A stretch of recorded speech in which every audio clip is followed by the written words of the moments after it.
ইসলামের প্রথম খলিফা হজরত আবু বকর রাদিয়াল্লাহু তালা আনহু এবং দ্বিতীয় খলিফা হজরত ওমর রাদিয়াল্লাহু তালা আনহু-এর মধ্যেকার গভীর বন্ধুত্ব ও কথোপকথন সাহাবীদের জীবনের এক উজ্জ্বল দৃষ্টান্ত।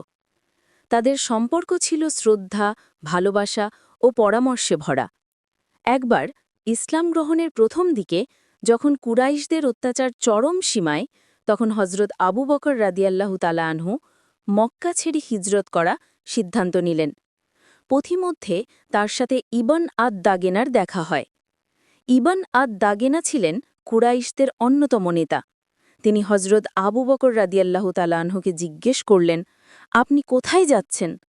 আবু বকর রাদিয়াল্লাহু তালা আনহু বললেন, আমার সম্প্রদায় আমাকে মক্কা থেকে তাড়িয়ে দিয়েছে।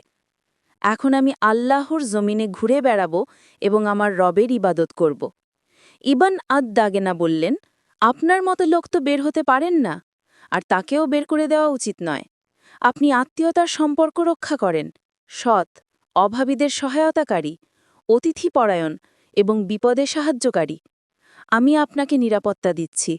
আপনি মক্কায় ফিরে চলুন এবং আপনার রবের ইবাদত করুন।